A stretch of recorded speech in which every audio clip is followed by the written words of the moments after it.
Dicen que uno no conoce realmente a su familia hasta que hay una herencia de por medio. Yo pensaba que eso era solo un dicho popular, una frase de telenovela, hasta que me convertí en el villano de mi propia historia. Soy el hermano menor de 3, el consentido, según mis hermanos. Pero también fui el único que se quedó. Mis 2 hermanos mayores, Luis y Ana, se fueron de casa muy jóvenes, hicieron sus vidas, se casaron, tuvieron hijos y visitaban la casa de mis padres solo en Navidad o en los cumpleaños, para la foto y el plato de comida gratis. Yo, en cambio, nunca me fui. Me quedé viviendo con mis padres, supuestamente para cuidarlos. Pero si soy honesto, me quedé porque era cómodo. No pagaba alquiler, tenía comida caliente y ropa limpia sin esfuerzo. Cuando mi padre faltó hace 5 años, la dinámica cambió. Mi madre, que ya estaba mayor, empezó a depender totalmente de mí. Yo la llevaba al médico, yo iba al supermercado, yo arreglaba las goteras del techo. Luis y Ana llamaban por teléfono, sí, pero llamar no limpia la casa ni cocina la cena. En mi cabeza empezó a crecer una semilla de resentimiento. Yo sentía que estaba sacrificando mi juventud y mi libertad por cuidar a nuestra madre, mientras ellos vivían sus vidas felices sin cargas. Ese resentimiento se convirtió en una idea peligrosa. Yo merezco más. Me convencí de que la casa, esa casona vieja pero grande, en un buen terreno, debía ser mía, solo mía como pago por mis años de servicio. No me parecía justo dividirla en 3 partes iguales, con 2 personas que apenas aparecían. El problema empezó de verdad cuando la salud de mi madre empeoró rápidamente. En sus últimos meses, ella estaba confundida, débil y muy vulnerable. Mis hermanos venían los fines de semana a verla, lloraban un rato a su lado, y luego se iban, dejándome a mí con el trabajo sucio, con las noches sin dormir y el cambio de pañales. En esos momentos de soledad y cansancio, mi codicia encontró una justificación moral. Un día, aprovechando que mi madre tenía un momento de lucidez, pero estaba emocionalmente frágil, saqué el tema. Le dije, con voz suave y manipuladora: mamá, ¿qué va a pasar conmigo cuando tú no estés? Luis y Ana tienen sus casas, sus familias, yo solo te tengo a ti y a este techo. Si me sacan de aquí, me quedo en la calle. Sembré el miedo en su corazón. Ella, que me adoraba, se angustió. No, mijo, esta es tu casa, me dijo. Esa misma semana, contacté a un notario amigo de un conocido. Lo traje a la casa en secreto, un martes por la mañana cuando sabía que nadie vendría. Convencí a mi madre de firmar un documento de compraventa a mi favor, simulando que yo le había comprado la casa en vida. No fue una donación ni un testamento, fue una venta ficticia, para sacar la propiedad de la herencia y que mis hermanos no pudieran reclamar nada. Mi madre firmó con la mano temblorosa, confiando en mí, creyendo que estaba protegiendo a su hijo menor. Yo me sentí triunfante. Guardé ese documento como si fuera un tesoro pirata. Pensé que había ganado la partida de ajedrez antes de que empezara. 2 meses después, mi madre descansó en paz. El funeral fue desgarrador.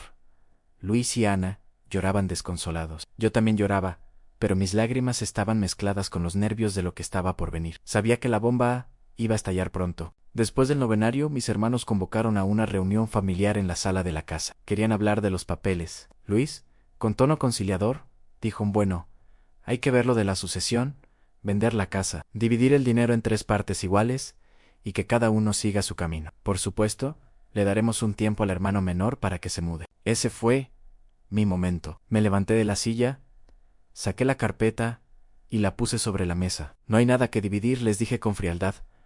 La casa es mía. A mamá me la vendió hace 1 año. El silencio en esa sala fue más fuerte que un grito. Ana tomó el papel, lo leyó y su cara se transformó. De la tristeza pasó a la furia pura. Esto es una trampa, gritó. Mamá no tenía capacidad para vender nada. Tú la manipulaste. Luis me miró con una decepción que me atravesó el alma, pero yo me mantuve firme en mi papel de víctima.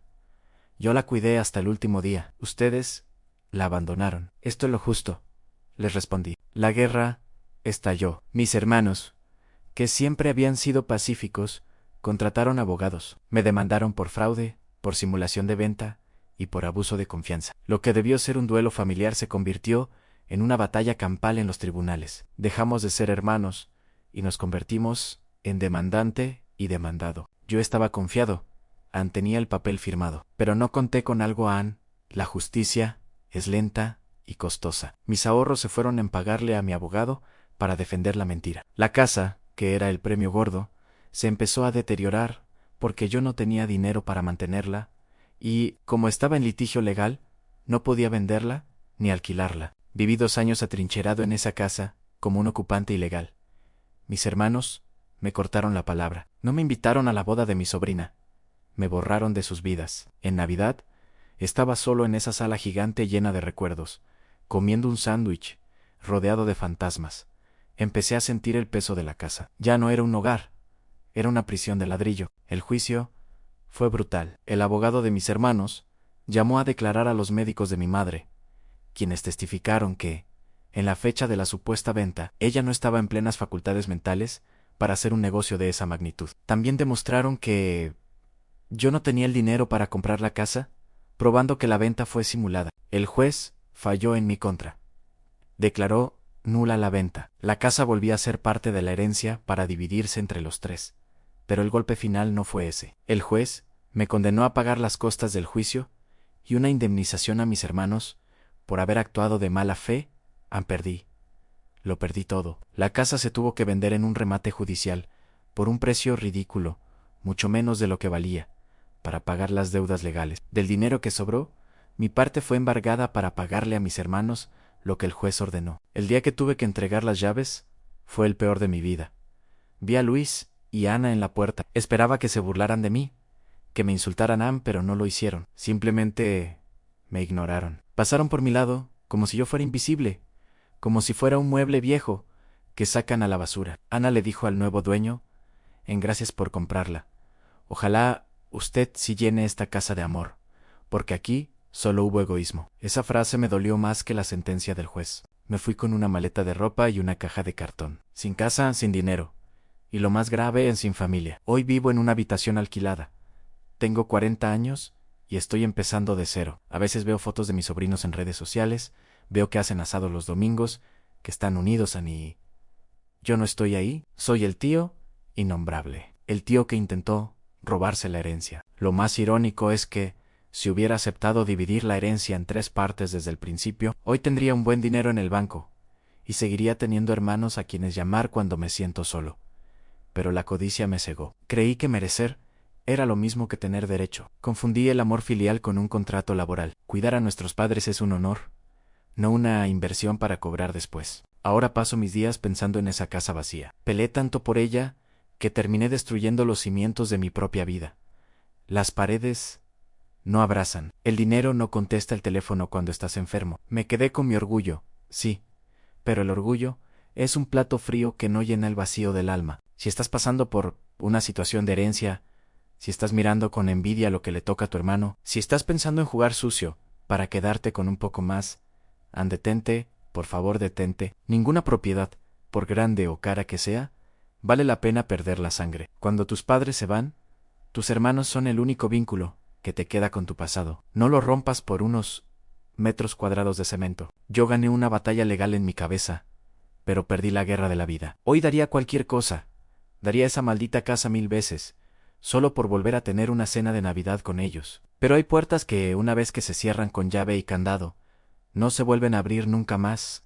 Las herencias son la prueba de fuego de las familias. Ahí es donde se caen las máscaras y sale la verdadera naturaleza de cada uno. Yo aprendí a la fuerza que la justicia no siempre es lo que uno cree merecer, sino lo que es correcto. La codicia es un veneno silencioso que te hace ver enemigos donde solo hay hermanos. No cometas mi error. No cambies personas por cosas. Las cosas se deterioran, se venden, se pierden. La familia, si la cuidas, es el único refugio verdadero. Si tienes que ceder para mantener la paz, cede, porque la paz mental de saber que actuaste bien vale más que cualquier mansión. Hoy soy pobre en dinero, pero soy más pobre en afectos. Y esa es la única pobreza de la que es casi imposible salir. Si esta historia te sirvió de espejo, compártela, antes de que sea tarde para ti también.